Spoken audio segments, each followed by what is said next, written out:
1 spoon ఘీ అనేది చాలా మంచిది అంటారు. జనరల్ మీరు కూడా చెప్తారు. అయితే ఇప్పుడు వెయిట్ ఉన్న వాళ్ళు కొంచెం ఆలోచిస్తారు కదా సార్. 1 స్పూన్ పర్లేదు అంటారా? ఒకవేళ వెయిట్ ఎక్కువగా ఉన్న వాళ్ళైనా సరే హ్యాపీగా తీసుకోవచ్చు. డైలీ 2 స్పూన్స్ తీసుకోవచ్చు. ఛాలెంజ్ కూడా చెప్తాను నేను. వెయిట్ పెరిగే ఏం ఉండదు. నెలకి కేజీ నెయ్యి తీసుకుంటే సుమారు 5 నుంచి 6 కేజీలు ఎలాంటి శ్రమ అవసరం లేకుండా ఈజీగా వెయిట్ లాస్ అవుతారు. నెలకి కేజీ తింటే 1 కేజీ కౌగి నీకు 5 to 7 కేజీస్ వెయిట్ని తగ్గిస్తుంది ఈజీగా, చాలా ఈజీగా రెగ్యులర్ రొటీన్ లైఫ్లో. అంటే జనరల్గా ఘీ వెయిట్ అంటారు కదా సార్. అవును, నెయ్యి బరువుగా ఉంటుంది కానీ బరువును పెంచదు, బరువును తగ్గిస్తుంది.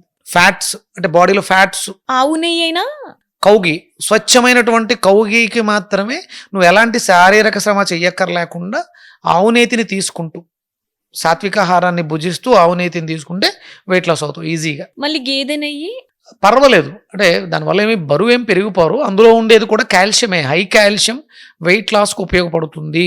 కొవ్వుతోటే కొయ్యాలి అన్నదానికి ఇది ఒకటి ఉపమానంగా ఉపయోగపడుతుంది. జిడ్డుగా ఉంటుంది ఆయిల్, సబ్బు తయారు చేయడానికి ఆయిల్ వాడతారు. ఆయిల్ని కడుక్కునేటువంటి సబ్బు ఆయిల్ తోటే తయారవుతుంది కెమికల్ ప్రాసెస్ చేసి. అంటే సున్నం కౌగిలో అంటే కాల్షియం కౌగిలో ఎక్కువగా ఉంటుంది. అది నీ ఒంట్లో ఉన్నటువంటి కొవ్వును కరిగించడానికి ఉపయోగపడుతుంది. అందుకని నెయ్యి తినడం వల్ల అంటే ఫస్ట్లో నేతిని దూరం చేశారు, కానీ ఇప్పుడు విప్లవం వచ్చిన తర్వాత, ఆహారం మీద విప్లవం వచ్చిన తర్వాత డాక్టర్లు కూడా చెప్తున్నారు నెయ్యి ఆరోగ్యమే తినొచ్చు అని చెప్పేసి. పూర్వం భారతదేశానికి స్వాతంత్రం వచ్చే సమయానికి 38 కోట్ల మంది జనాభా, 140 కోట్ల ఆవులు. అప్పుడు అద్భుతమైనటువంటి పశు సంపద, పాల సంపద, నేతి సంపద విపరీతంగా ఉండేది. అపోహ ఉంటుంది సార్ నెయ్యి అనగానే వెయిట్ అనేసి. ఇప్పుడు ఇంటికి వెళ్తే మా అమ్మ నెయ్యి వేసి పెడితే నేను వద్దు వెయిట్ పెరిగిపోతాను అది ఇది అంటే, నువ్వు బయట అంతా గడ్డి తింటావు మరి అప్పుడు పెరగవనేసి మా మమ్మీ అంటది. అక్కడ చెత్త ఆయిల్స్ తోటి ఉండే ఫుడ్ తింటున్నావు, ఇక్కడ స్వచ్ఛమైనటువంటి ఆవునే కానీ గేదెనే కానీ అమ్మ ప్రేమతో పెడుతుంటే తినడానికే. అంటే మీ యువతకి అర్థం కాకంతే, తెలుసుకుంటే మీరే ఇప్పుడు రాబోయే తరానికి అద్భుతమైనటువంటి మార్గదర్శకం మీరే, మీ చేతుల్లోనే ఉంది. అన్నంలో ఆవునేయిగా లేకపోతే అది విషంతో సమానం అంటుంది శాస్త్రం. ఇలా చెప్పదు. అలా చెప్పిందంటే దాంట్లో ఎంతో కొంత, ఇప్పుడు చాలా మంది చెప్తున్నారు మనకు ఫ్యాట్స్ అవసరం.